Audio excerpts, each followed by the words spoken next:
Welcome to Soni Irabor Live. Okay, tonight we're taking the steam out of, the heat, out of the usual wahala about politics. We're going to go into serious situations that will affect the youth and those who care about them. Well, people like me, All right, so she's going to introduce herself properly. Her name is Grace Nkwocha, and she's the executive director or something like that, but please go ahead. All right, thank you for having me. My name is Grace Nkwocha, and I'm the executive director of Transforming Lives and Communities Initiative. Aha. Is that an NGO? Yes, it is. Okay. Non-governmental organization, but what do you do?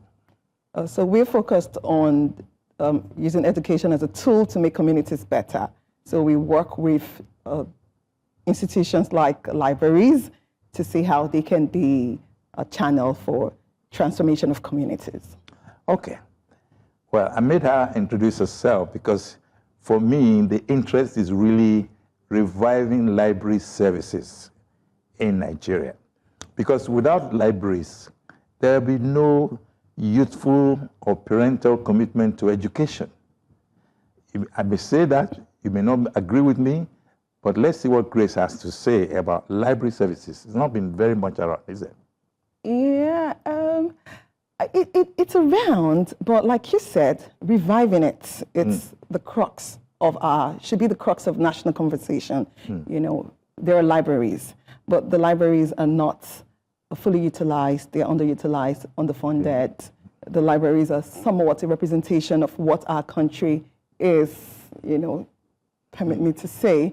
The rate of development, of course, is kind of slow, so the rate of development of libraries is also slow. And sometimes we talk about the tackiness of the nation. So, well, we're told that, students, young people lost interest in libraries. There are no public libraries. Okay, there are not many public libraries. Exactly. Okay. So we actually have public libraries. As at 2017, the report has about 316 public libraries. But again, functionality of this library. Yeah, but then if you look at it. 316. Exactly. I was thinking of 3,000 or 300,000. Wow. 316 as at 2017. And the functionality of these libraries are even questionable. They're things that we should be talking about. So why did you develop interest in reviving libraries? Because I know that no nation is ever going to rise above the level of investment in research and development. And I am just interested in seeing how communities can be better. I like to see how education can come alive and transform communities. So that's the premise upon which we function as an organization. We want to see how education can transform communities. And I thought about it, that a library is a place of information, a library is a place of transformation. A library is a place for research and development. And if we have to develop in our country, we have to invest in research and development. So that's why we picked library as an institution for change. How did you react when you heard the rumor, I don't want to confirm it's true, rumor that education was dying or had been compromised and was not like before? Yeah, that's why we're doing what we're doing. We're trying to bring it back to life. We're trying to make education make sense. We're trying to use education as a tool for development. So we see education as the midpoint between development and the people. Yes. But my questions are going to be, the two questions I'm going to ask now. Okay. They'll be a bit controversial. All right. The eastern part of Nigeria concentrates on female education than male education. Is that true, or is it just because it happened like that? Well, I think because the males are expected to be breadwinners of the family, and some persons just want to go through the route of going through school and going to the university when they feel that we can still make money without it. But I need to put this caveat to it. Okay. If you have a strong formative education, like quality formative education, is more than enough for you to fend for yourself. Okay. Quality formative education, quality primary education, and even secondary. Formative. Yes. Questionable. Quality formative education. What's the formative doing there, if quality is there? Oh, no. Formative is the age, like age 6 to 13. So you see that age, if they have quality formative education, because sometimes I look at my mom, I just like to use her as an example. She didn't go to secondary school. I think she stopped at GS3.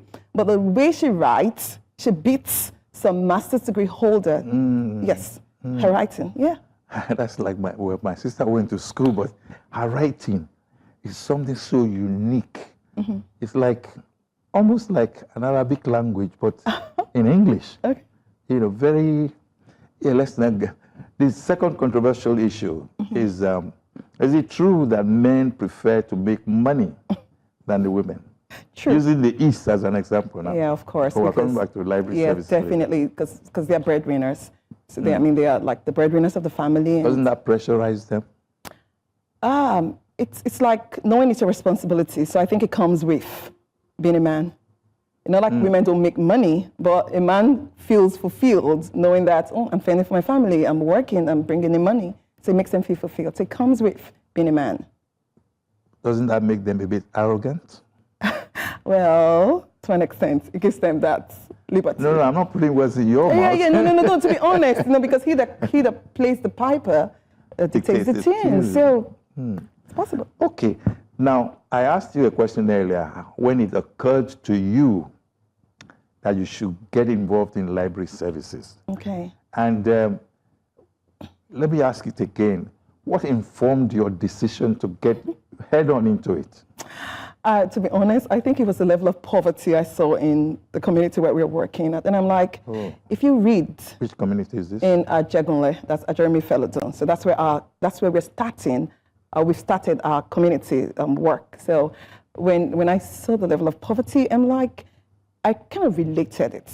I did the mapping. I'm like, people who have quality education, again, I always say, you don't have to be certified because that's a different conversation anyway. Certification, education, different conversation. So, I like that. Honestly. Certification and education, different conversation. Yeah. I will take note of that phrase because it should be my next program.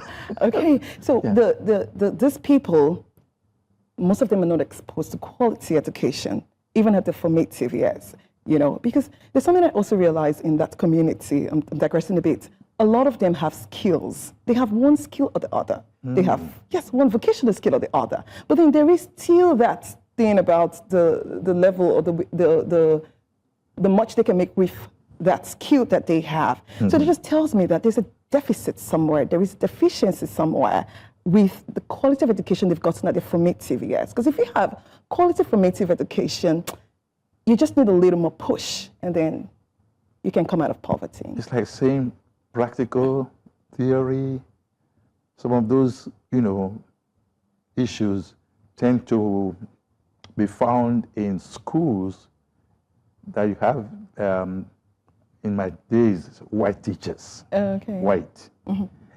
But later on, when they brought Nigerian teachers, it was not exactly like that. It was not very practical. Exactly. It was more, it was more theoretical. So, could that be the same problem we have here? Yes.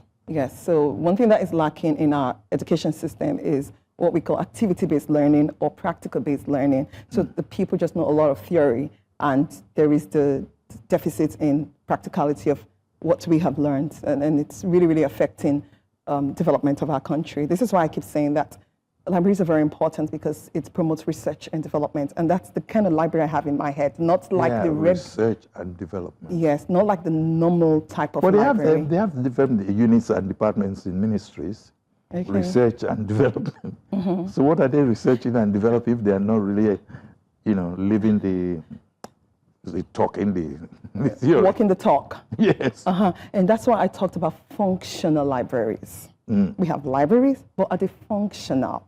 Is there an intentionality about libraries? Is there an intentionality about... Can you please expatiate a bit more on the functional library? Okay. As against just library. Okay. What's the difference? A functional library is the one that you can measure and evaluate the impact. You have goals, the library has a vision, the library has a plan, the library the library is not just an institution, but a needs-based one. So you look at the community and you're like, oh, what problem would this library solve in this community? So that's an intentional library, that's a functional library. So we just need to redefine the way libraries are if we really want them to become more effective. Do you see such things happening in schools, secondary schools? Looks like there's a disconnect between teaching and practice. Oh, yeah. Yeah. Okay, so we talk about resources. Now, let's categorize the school, low-class school, middle-class schools, and highbrow schools. So if you check the low-income schools, honestly, most of the time, practical-based learning is missing. So they know quite a lot in their head. And even for some middle-class schools, practical-based learning and practical-based teaching is missing. And it's a common practice as well. It's really... So how can... This is education ministry's fault. Okay, exactly. So nobody is talking about it. Yeah, it's a good thing you said nobody's talking about it, and this is why everyone just has to be involved. So it's like I said, it should be the crux of national conversation. Like, how do we make these spaces functional? Let me even talk about a bit of our own type of library. It bridges that gap, the gap of practicality. So in our library, we have the ground floor is where you have the books, the theoretical aspect of learning. And then on the first floor, we have the science space, we have the art space, we have the ICT space. So like a laboratory. Fantastic. So you see, what they cannot afford in their low-cost schools, these children, the science experiences, bringing science to life, expanding their mindset, getting them interested in, science research. We have it upstairs. So you see, that library is an intentional library. But we have libraries in other places. But is it intentional? Is it functional? Is it need-based? Intentional, functional, need-based. Hi, your grandma don't play me for my head, though. Intentional. Now that's the latest vocabulary that's flying around. Intentional, functional. What's the difference? Okay, intentional is having a plan for what it is you want to do, and then walking the talk. Being intentional about it. You already have a plan. So you intend to ensure that you do it. You do it, exactly. Okay. You walk the talk. Then functionality is bringing it to life. Let it produce results. Let it produce trackable and traceable results. So and then it's functional in the sense that it's also solving a problem in that community. So because it's solving a problem in the community, it's going to be used by the people. And then if it is intentional based on the vision or based on the plan for that library, how can it begin to solve the problem of that community? So it's a functional library. So for example, in our library, it's we see that there is the dearth of patriotism. People are not interested in governance. They're not interested in even patriotism is an all-time low. So what we do at the library is to begin to talk to these people who work with us about how you can love your country, how you just have to do something about your country. So we even have different programs. As a matter of fact, before coming here, we had the Patriotism Week at our library. So we're talking to the children that, okay, against all odds, no matter what it is we're facing as a nation, we just have to love our country because it is we are the ones who's going to fix this country, no matter how. Even if you want to travel, if you want to jackpot, if you want to do anything, that's fine. But just do not continue to ruin the country. Like I always say, how are your actions daily contributing to the detriment or the development of the country? So we talk about these conversations at the library with the children. Okay. We'll be right back after the break because there's so much to talk about: functionality, intentionality, and what was the other one? We'll be back.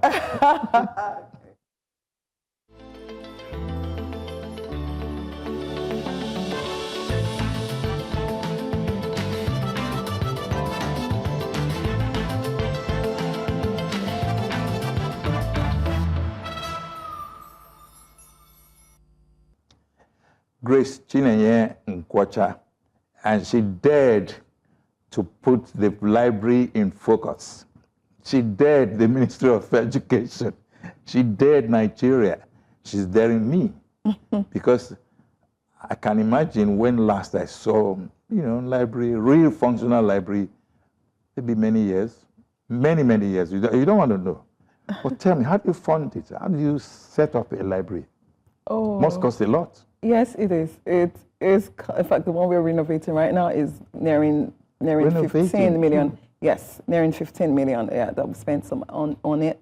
And we get our donations from amazing individuals and organizations that believe in what it is we're doing, that just also believe that the country can be fixed. And it is the humans in the community or in the country that would fix it. So we need to develop these humans so people out there just bring in donations when they see our works on social media as well. Do you get, for example, have you ever bothered to write to the Minister of Education, directors of education, and some of those quote and unquote functional, leadership? Okay. Or what they can do to, bring it off the ground? Yeah, we're definitely going to do that, but we wanted to establish a model. So what we're trying to do at the library we're working on is to have a model library for children's development, and hoping that it can be adopted in other communities. So we're at a phase where we're almost rounding off though, and then we'll definitely bring them in and say, okay, can you see what it is we're doing? And this is the results that we've achieved so far, and it's something we can have. The idea is that it will encourage them to. Yes, so stakeholders, participants. When they see something working, okay, we can adopt it and replicate it in other communities and other. Is there any example like that? Have you had such encouragement? So yeah, to be honest, the library we are at now we had a right to the government, the local government, to give it to us because we just saw a building that was underutilized, and then we felt like. Yes, it was a library, but it was kind of underutilized. And then we felt like taxpayers' money should not just go to waste. What can we do to bring it to life? So we started talking to people. We called out on social media, and we got responses from people, and that's how we. I have a friend. His name is Nkwocha. He was working with the Canadian Embassy. Okay. And this was many years ago. Okay. And he got contributions from the Canadian Embassy, okay, that donated books from their country, okay, to different schools. Well, I don't know now because we're talking about library. I don't know what function, what role that can, play in enhancing your efforts. Yeah, definitely. We need books. We take books. We accept books. We write to highbrow schools to. If they wanted to highbrow school. Yeah, like if the libraries. So if they want to clear the libraries, we write to them to give us the books. We also tell them to do book drive, for some of them who have libraries in their home. So we just tell them, can you give us the books in your home, or even have the children talk to the parents that, okay, there's a library somewhere that we want to fill up the shelves. So we get students. We've had one of the schools of such, one of the big schools. So what kind of books are you looking at? Books across all genres, fiction, non-fiction, all genres. So we accept different books. Any book that would just spark the students' interest, the children's interest, to want to know more, want to come around over and again, we accept such. Before I go to the next level, there's something that's a bit, it's not very popular now, okay, I should say, because the reaction is not good. Okay.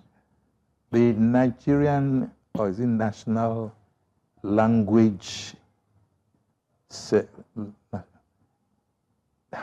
Nigerian language, whatever. Anyway, okay, they said the lingo of Nigeria, the lingua franca of Nigeria, should be solely English, no tribal or ethnic language, in focus anymore by the Ministry of Education with immediate effect. No. I think I got that news.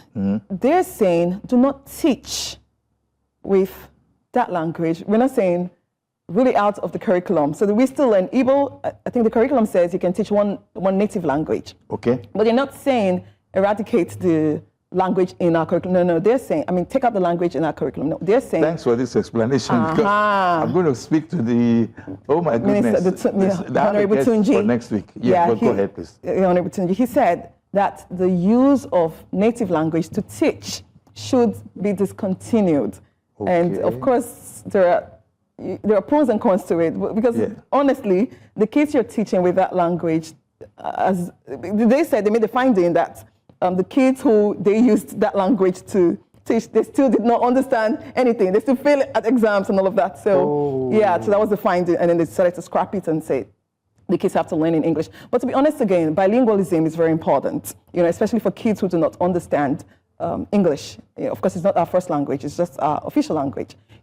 Even in other countries, like in Arab, there's bilingualism. So for you to help the L1 learners, you could just bring in a native language, mix it, but we're not saying what the minister is saying. That would be difficult to achieve, wouldn't it? No, I don't think so. It's like trying to help a child understand, as a teacher, because I'm one, you have to devise different means. If it means trying to translate that thing in that language for the child to understand, that's fine, but there are other ways to do it without necessarily going through using native language. There are pictures, there are other ways to help a child understand language without necessarily bilingualizing it, Okay. although bilingualism is done not just in Nigeria, it's in other non-English. I was a bit worried about that. Northern Nigeria, some parts of Western Nigeria, where language is the child's first, mother tongue. Mother tongue. So how do you manage that? We just have to own our language. We have to know it. There's nothing wrong with it. Parents should actually speak that language in their homes. Then the school can do the official one, because the truth is, the kids you're saying should not learn English, they're going to compete in a global space. And the global space does not know your native language. The global space knows English. English is a global language. So therefore, we need to really put our house in order. Exactly. So English is okay, but parents should teach their kids the native language at home. Schools to do it, you have to learn one native language. That's what we went through. You spoke your native language at home, and then in school you used English. English, exactly. But in terms of getting encouragement from, well, let me get to your teaching. You say you were also a teacher. I am. I got wind of that quickly. The quality of teachers. Why did you laugh? Because it's a real problem. Oh, it's a big problem. You agree? I agree. But you're a teacher. I am. So what are you doing about it? Okay. So I like to solve problems at grassroots, because it is at the grassroots level that you have those forgotten, those abandoned, those not even remembered at all. So we can, if we organize conferences, we do in our organization, we organize conferences for teachers, where we identify education gaps and deploy interventions that would really solve or meet the needs of that community, especially the education space of that community. So teachers need to be trained. Well, I would say this because, and I think it is a very important thing. You see the College of Education, the teachers who teach the teachers. You used to have teacher training schools. Okay. Are they there? Yeah, anymore? We do. NCE, you used to go to NCE to go for your trainings. Yeah, colleges of education are there. I also attend college of education. But it's no longer as it used to be. Yeah, honestly, I have to be honest, yes. So that's what I'm saying, that even the lecturers, they themselves should be focused on them, And and some of these lecturers have issues of remuneration and... so there's so much distraction. Disinterest. So some of them, there's disinterest. For some of them, it's just, let's just get by.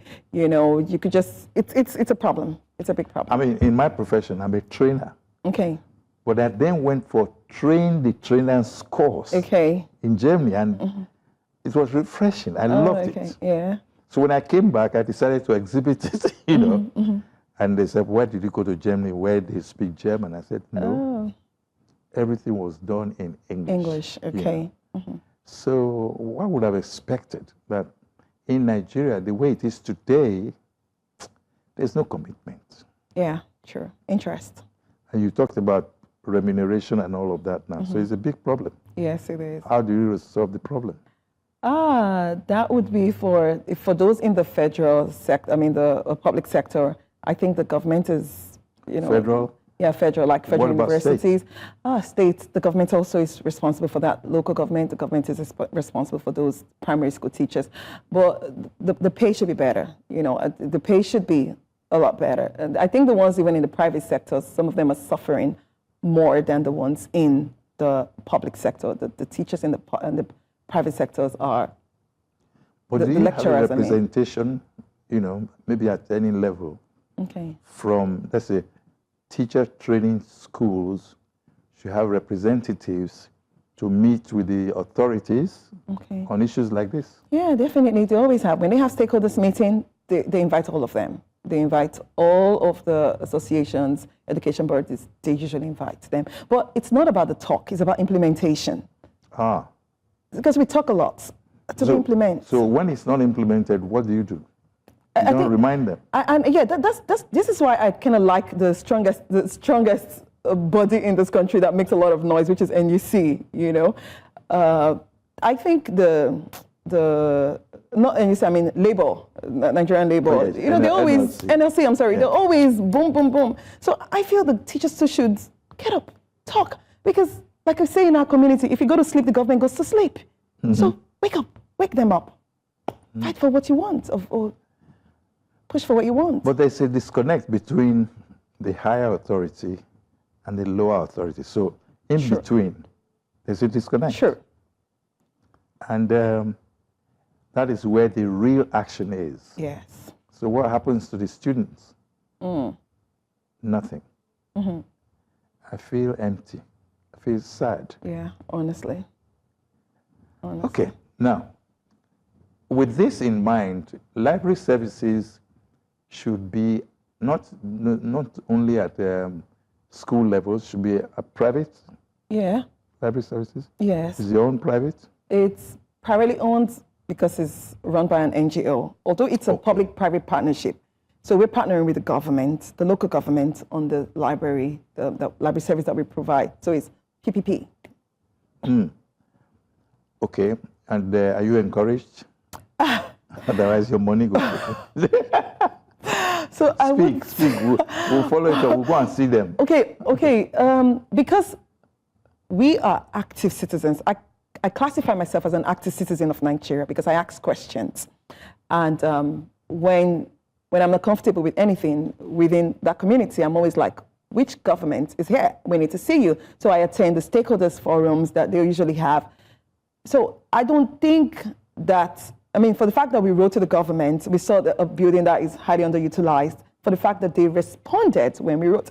Now, it wasn't like we got it the first time. We got a no. Okay, you just kept trying. We kept the seats. The first government passed. I'm like, there's a new government. He might be interested. So of course I attend some of their stakeholders forum. I'm not a politician. I'm not, but I'm very interested in what happens in governance, not really politics, but in governance. And then I throw in. That's the real issue. The governance issues. Yes, it's the main problem. It's the main problem. Politics is usually within their party. Governance is what happens after the party and after the election. No, but it comes to mind, therefore, that the people need to get the feel. Okay. For example, you say inflation is biting very hard. Okay. Who is suffering? The people. It's the ordinary man on the street. Exactly. He doesn't have the money. He doesn't have the wherewithal, but he has to survive. So, talking about research and development, could you please let me know, tell us who are listening, what can we do to achieve something remarkable from research and development through the library? I know, but what? What can we do to achieve intentionality about libraries? You know, we just have to be intentional. And I like to say that the government should not play politics with things that are very important. You know, if you know that you cannot handle this thing, do not use it as a what's that thing they always say? Carrot stick. And then as you just want to pay. To win people's loyalty, their loyalty, you just use it to pay off, or because they helped you in your campaign, let me give this person this title or something. If you know these people cannot do this thing, deploy and employ the service of professionals, people who are also interested in this thing, get them engaged in it. Don't play politics with the development of communities or development of the nation. Don't play politics with it. Don't look at a building and say, I'm going to give it to one of my party faithfuls to handle it, whereas the party faithful does not have the wherewithal intellectually or the know-how to run that thing. Don't play politics with that. Even if you want to play politics, kind of do it with some sense. Try to borrowed intelligence of professionals, borrowed intelligence of people who are interested in that thing, and then tag along. That's BI. We'll take a short break. After the break, we'll go to AI. That was borrowed intelligence. Let's go to artificial intelligence after the break. Okay.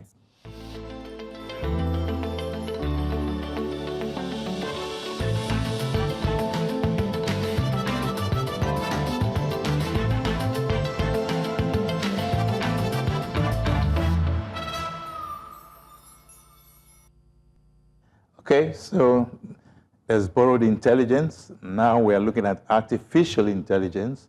And there are a lot of other things we can talk about when it comes to, knowledge, education, library, and so on and so forth. Our guest is Grace Chinenye Nkwocha. And she's taking it, I take the bull by the horn, right? She's taking it upon herself to ensure that, come what may, the Nigerian youth should have a say in their future. All right, so borrowed intelligence, artificial intelligence, what do you think? How is AI in library situations like this? So when we talk about AI, sorry, I always say, are we going to jump frog, or are we going to? Because before you even talk about AIs, you should talk about digitalized libraries. Do we have digitalized libraries? Do we have libraries with internet and functionality? I'm not saying AI is not good, but we just have to we have to speed up. If we're going to be talking about AI in libraries, then we have to speed up. But do we have libraries with laptops? Even the laptops, do we have internet access in those libraries? And then before we talk about AI, so there's so much is missing so much in library. Yeah. Are you aware that Nigerian youths are very, very popular abroad, not in Nigeria, for their tech savviness? Yeah, sure. So where did they learn them? In Nigeria, we become our government. We become everything. We provide everything for ourselves. We provide this electricity. We provide, in some areas though, we try to provide all of those things to ourselves. So they just go ahead. There's the internet, so there's global information out there. Information is global now. You can get it from anywhere. YouTube is there. They begin to learn a lot by themselves, for themselves. And thanks to some free platforms online that you can go learn whatever it is you want to learn. And also the local governments and state governments are doing quite they have some efforts.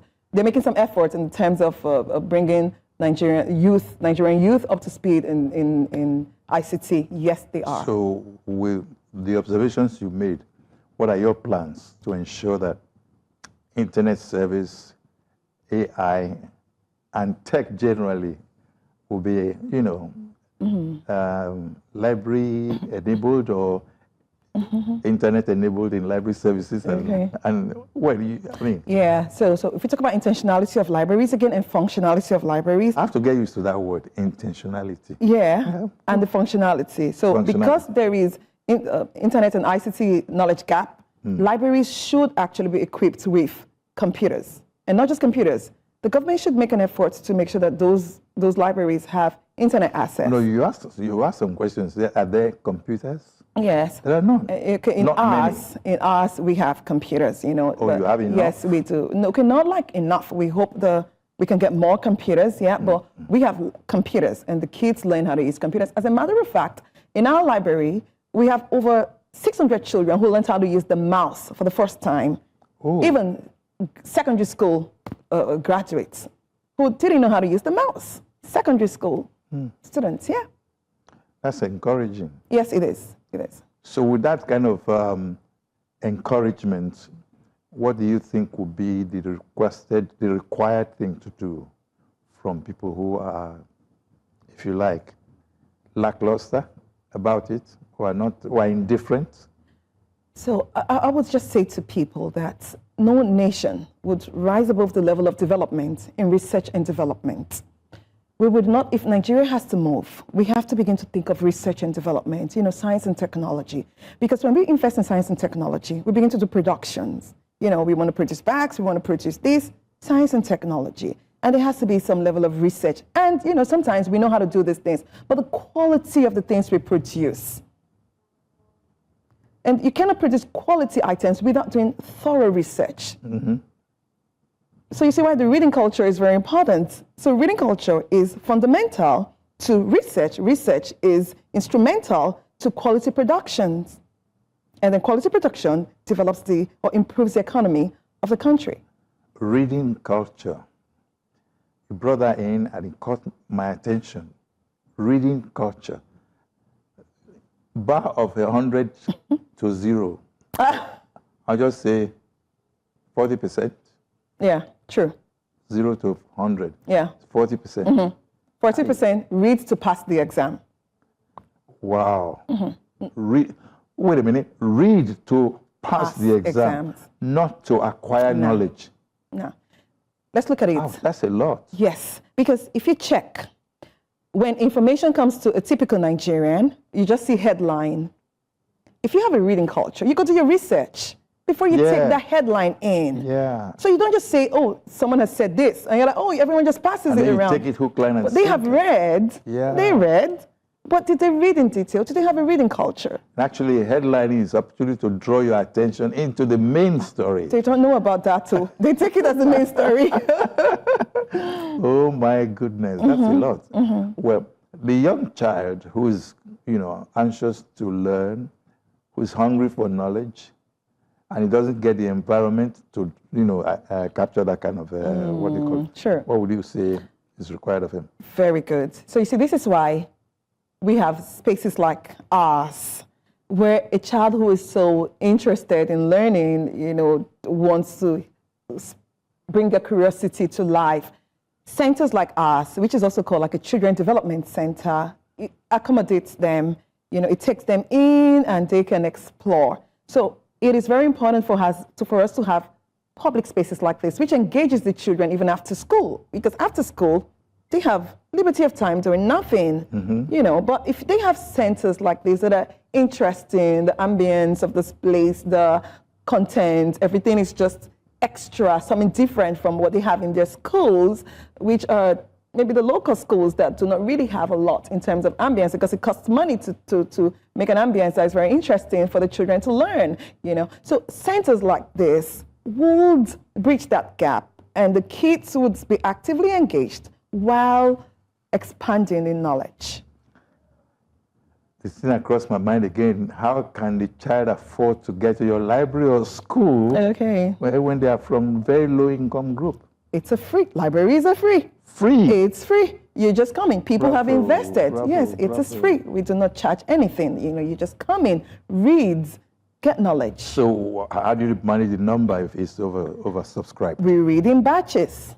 So we read in batches. So sometimes we have to rationalize the number of hours they have to read. So if we have quite a lot of kids outside, we tell the ones that have been there for maybe 1 hour, 30 minutes, that, okay, you need to take a break. We need to have the other kids, because we've had situations like that. The kids are outside waiting for their turn. So we just rationalize So the kids are actually interested. Oh, my goodness. We have over 1,000 registered children library users, because we do library differently. We redesign the concept of library and make it very interesting. You see, if we catch those children young, if we catch them and inculcating them the reading habits, they long for more. Imagine a well-read community. Imagine a library in the center of every community, and especially children, capturing children, because the children will feed the adult libraries. The adult libraries are not very functional now because there's a deficit in reading interest, I was going to ask you, what about adults? And you said there's a deficit. There's already a deficit in reading interest, So what we're trying to do now is let's begin to fill them up with knowledge. So they begin to look for adult libraries. When we're done with the children's library, they're like, oh, we need an adult library, because we have inculcated a culture in them. So they want to. There was a library, Lagos State Library, at the CMS area, CMS bus stop. Okay. On Broad Street. Okay. Was so beautiful when I was just in my early 20s. Okay. When I got there, well, it looked a bit touched, but it not be like before again. Yeah. Oh my goodness. That's what we talk about. Okay, so are schools interested in your library services? Yeah. Did they invite you to come and set up libraries in their schools? Or Okay, so they want to visit your library. yeah, they come to visit. We've had schools tell us, come help us fix our libraries, but then they don't have the resources. They are local schools. As a matter of fact, local communities or rural communities, the government should ensure that there are functional children's library in those communities, because it's going to close a lot of gaps. Not just a place where you put boring shelves and shelves without books, because some of the government libraries, the shelves are boring, the ambience is boring, the books are, there are no books in there. So the government should just ensure that they have things like that in those areas. So for our own community, yes, we have schools come on excursion. They come in, they want to see what we have. They spend time reading, they spend time using the robotics items we have, they spend time doing art and craft, playing intellectual games. Can they and all borrow of that. books out? Yes, kids borrow. Oh, we have kids who come with bags. They return the books back? Yes, they return it. We have kids who come with, in Nigeria parlance, we say nylon bag. They go, they come back, they read. Children. Really? They read. And they return the book? They return the book. Oh, my goodness. I feel good to hear that. Yes, they do. I'm sorry, I didn't mean to underrate the intelligence of children, but wow. They do. So you see, these children are, there is this curiosity, there is this, children want to explore, they want to do this, they want to do that, they want to be here and there. Why don't we just invest in engage their energy, engage their creativity? What's your advice to education ministry and people in government? I would say, one, they shouldn't play politics with the education system of the country. If you know that these people who are in charge do not have the wherewithal, do not have the capacity to deliver, let them borrow intelligence, because I wouldn't want to interfere with their political affairs. They can borrow intelligence of those people that, okay, this person knows how to do this thing. Can we engage the person maybe as a consultant? Can we engage this person? Can we have this person do this thing for us? And whatever it is we're doing, we should focus on M&E. You see, M&E, measurement and evaluation.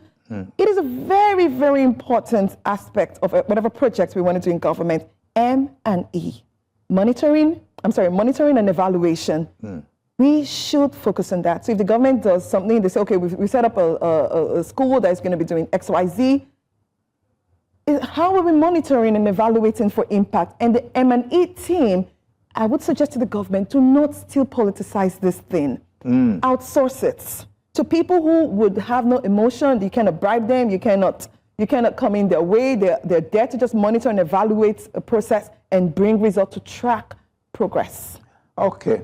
Well, on that note, we're going to have to end this program. Such an informative and very interesting, development, I should say. I didn't say research, I said development. Okay. However, let us take note that Nigeria is a beehive. It's a place that you can, is either you plant and you reap what is it reap what you sow? Yeah. Yeah, okay. If you do that, then other countries will not take them away from you. They'll bring them back to you so you can develop your country. I'm talking to you, the politician now. Nigerian youth are the leaders of today, tomorrow, and ever. Thank you so much. Thank you for having me. God bless you.